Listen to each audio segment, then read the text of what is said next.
লখিমপুৰত বাঘৰ মুক্ত বিচৰণ চিয়াজুলিত বাঘৰ আক্ৰমণত আহত যুৱক চিয়াজুলিৰ দীৰ্ঘা নাহৰবাৰী গাঁৱৰ ৰাউত চুকত সংঘটিত হৈছে এই চাঞ্চল্যকৰ ঘটনা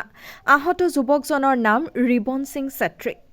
জানিব পৰা মতে কালি নিশা 10 বজাত সমীপৰ দীৰ্ঘা বনাঞ্চলৰ পৰা ওলাই অহা বাঘে যুৱকজনক নিজ ঘৰতে আক্ৰমণ কৰাৰ লগতে গুহালিৰ গাই গৰুৰ ওপৰত আক্ৰমণ কৰি আহত কৰাৰ লগতে গৃহস্থৰ কেইবাটাও কুকুৰা মাৰি পেলায় গৃহস্থৰ চিঞৰ-বাখৰত ওচৰ চুবুৰীয়া ওলাই আহি হাই উৰুমি কৰি বাঘটোক বনাঞ্চললৈ খেদি পঠিয়ায়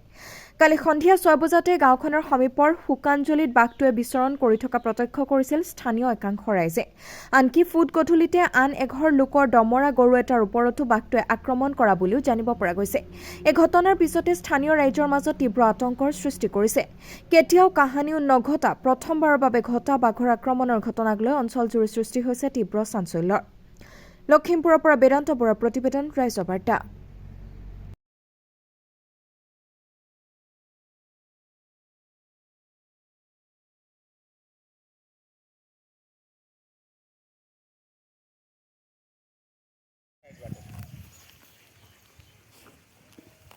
रंजीत के कारले वाला रंजीत के रे ऑर्डर तीन रचा तो वस्तु भांगे पारी बोलू म त्यहाँ थियो दोडा त्यहाँ थियो एउटा कुखुरा चाहिँ धमाधम ओसारे छ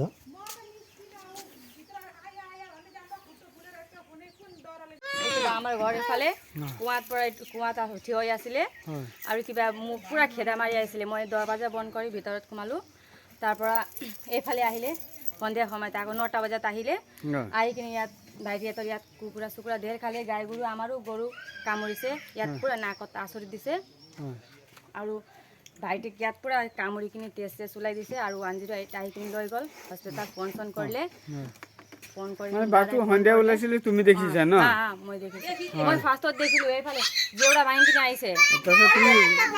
পুৰা হাতী ভাঙা নিচিনা আহিছে পুৰা ডাঙৰ আছিল আকৌ ইমান ডাঙৰ আছে বাঘেই হয় হয় ভয় লাগিলে ইমান দেখি কিনে ইমান ভয় লাগিছে কি হৈছে ঘটনাটো বোলে ঘটনাটো এতিয়া ৰাতি আমি শুই আছিলোঁ 9:30 মান বজাত তেতিয়া ঘপককৈ মানে মুৰ্গীটোৱে আৱাজ দিলে চিঞৰিলে মুৰ্গী চিঞৰোঁতে মই মানে অলপ হাল্লা কৰি ওলাওঁতে দুৱাৰৰ পৰা দুৱাৰ খৰি জাষ্ট চিৰিত নামিছিলোঁহে তেতিয়া ঘপককেনে বাঘ আহি মানে মোক ভৰিতে কামুৰিলে কিমান ডাঙৰ আছিল বাঘটো আপোনাৰ কুকুৰতকৈ অলপ ডাঙৰ হ'ব বাঘটো তেতিয়া মোক কামুৰি আকৌ মানে ঘূৰিয়ে আছে যোৱা নাই বাঘটো ঘৰৰ চাৰিওফালে ঘূৰিয়ে আছে ঘূৰি পকি আছে চাই আছে মইতো ভিতৰত তেজে হৈ গ'ল ভৰি ভিতৰত পলাই মানে তেজ মুচিবলৈ ল'লোঁ তেতিয়া বাহিৰত গৈ আকৌ গৰু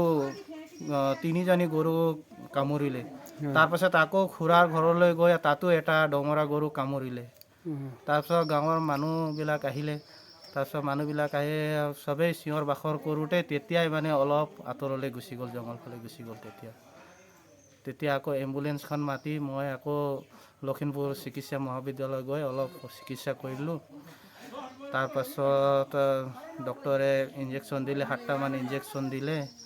তাৰপাছত ঘৰলৈ যাব পাৰিবা বুলি পঠিয়ালে আহি এতিয়া শুই আছোঁ এতিয়া আপুনি অহাৰ পাছতে অলপ উঠি এতিয়া বাহিৰলৈ ওলাইছোঁ ইয়াৰ আগে পিছে এনেকুৱা ধৰণৰ বাঘৰ আক্ৰমণৰ ঘটনা ঘটিছিলে নেকি আমাৰ এইখন অঞ্চলত নাই আজিলৈকে আমি এইটো বয়স হৈ গ'ল আমিতো আজিলৈকে একো এইবিলাক এনেকৈ ধৰণৰ ঘটনা গম পোৱা নাই হয় প্ৰথমবাৰ বুলিয়ে এতিয়া জানো আমাৰ দেউতাসকলেও কৈছে তেখেতলোকে কৈছে আজিলৈকে বোলে এনেকৈ ঘটনা ঘটা নাই যোৱা ৰাতি আপোনাৰ 9:30 মান বজাত বাঘ কুকুৰ নিচিনা বাঘেই হ'ব আহি এই ভাইটিক আক্ৰমণ কৰিলে তাৰপিছত আপোনাৰ গাই দুজনী এজনী ক্ষীৰতী গাই চেউৰী গাই আক্ৰমণ কৰিছে গোটেই তেজ হৈ কুকুৰা 2-3টামান আপোনাৰ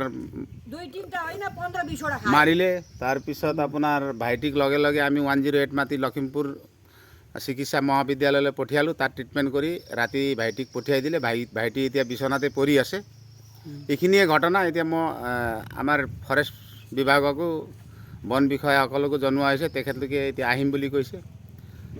আহি পাব তেখেতলোকে কি তদন্ত কৰে এই আমাৰ ৰাইজ গোটেই আতংকিত হৈ আছে কণ ল'ৰা ছোৱালীসকল আছে যদি চৰকাৰ প্ৰশাসনে এইটো অতি সোনকালে যদি ব্যৱস্থা লয় তেতিয়া আমি মানে শান্তি পাম, নহ'লে গোটেই ৰাইজ আমাৰ মানে গোটেই ইমান অঞ্চলটোত মানে আতংক গোটেই অঞ্চল জুৰি আতংক হৈছে, গোটেই ৰাইজে মানে আতংকিত হৈ আছে। আমি কেনেকৈ ৰাতি থাকোঁ তেনেধৰণৰ এটা গোটেই আতংকিত ৰাইজ হৈ আছে। সেয়ে প্ৰশাসন ফালৰ পৰা যদি কিবা ব্যৱস্থা আছে সেইখিনি যদি আপোনালোকে হেৰি কৰি দিয়ে তেতিয়া ৰাইজে শান্তি পাব বুলি মই মোৰ ফালৰ পৰা এইটোৱে ক'লোঁ।